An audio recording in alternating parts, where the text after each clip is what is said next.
ಇವತ್ತು ನಾವು ನಮ್ಮ ಅಧಿಕಾರಿ ನಮ್ಮ DSP ಅವರು ಬಂಗಾರಪೇಟೆ ಇನ್ಸ್ಪೆಕ್ಟರ್ ಮತ್ತು ಇತರ ಸಿಬ್ಬಂದಿ ಮತ್ತು ಅಧಿಕಾರಿ ಜೊತೆ ಬಂಗಾರಪೇಟೆಯಲ್ಲಿ ಒಂದು ರೂಟ್ ಮಾರ್ಚ್ ಮಾಡ್ತಾ ಇದ್ದೀವಿ. ಏನಕ್ಕೆ ಇದು ಅವೇರ್ನೆಸ್ ಮೂಡಿಸಲಿಕ್ಕೆ ಡ್ರಗ್ಸ್ ಬಗ್ಗೆ ಸರ್ಕಾರದಿಂದ ಈಗ 2028 ತನಕ ಈ ಕರ್ನಾಟಕ ರಾಜ್ಯಕ್ಕೆ ಡ್ರಗ್ ಫ್ರೀ ಮಾಡಲಿಕ್ಕೆ ಒಂದು ಅಭಿಯಾನ ಮಾಡಿಸಿದ್ದಾರೆ.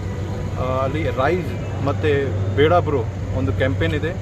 ಅದರಲ್ಲಿ ಜನರಿಗೆ ಡ್ರಗ್ಸ್ ಬಗ್ಗೆ ಅವೇರ್ನೆಸ್ ಮೂಡಿಸಲಿಕ್ಕೆ ಬೇರೆ ಬೇರೆ ರೀತಿಯಿಂದ ಪ್ರೋಗ್ರಾಮ್ ಮಾಡಿಸ್ಬೇಕು, ಅದಕ್ಕೆ ನಿರ್ದೇಶನ ಕೊಟ್ಟಿದ್ದಾರೆ. ಮತ್ತು ನಮ್ಮ ಈ ಬಂಗಾರಪೇಟೆಯಲ್ಲಿ ಟ್ರಾಫಿಕ್ ಚಾಲನೆ, ಟ್ರಾಫಿಕ್ ನಿಯಮ ಬಗ್ಗೆ ಮತ್ತು ಬೇರೆ ಯಾವುದೇ ರೌಡಿ ಆ್ಯಕ್ಟಿವಿಟಿ ಮಾಡಬಾರ್ದು, ಮತ್ತು ಏರಿಯಾ ಡಾಮಿನೇಷನ್ ಮಾಡಲಿಕ್ಕೆ ಮತ್ತು ಜನಗೆ ಒಂದು ಕಾನ್ಫಿಡೆನ್ಸ್ ಕೊಡಲಿಕ್ಕೆ, ಅವ್ರಿಗೆ ಏನಾದರೂ ಸಮಸ್ಯೆ ಇದೆ ನೇರವಾಗಿ ನಮ್ಮ ಹತ್ರ ನಮ್ಮ ಸ್ಟೇಷನ್ಗೆ ಅಥವಾ ನನ್ನ ಆಫೀಸಿಗೆ ಬರ್ಬೋದು, ಒಂದು ಕಾನ್ಫಿಡೆನ್ಸ್ ಬಿಲ್ಡಿಂಗ್ ಮಾಡಲಿಕ್ಕೆ ನಾವು ಇದು ಎಲ್ಲ ರೂಟ್ ಮಾರ್ಚ್ ಮಾಡ್ತಾಯಿದ್ದೀವಿ. Basically it's area domination exercise.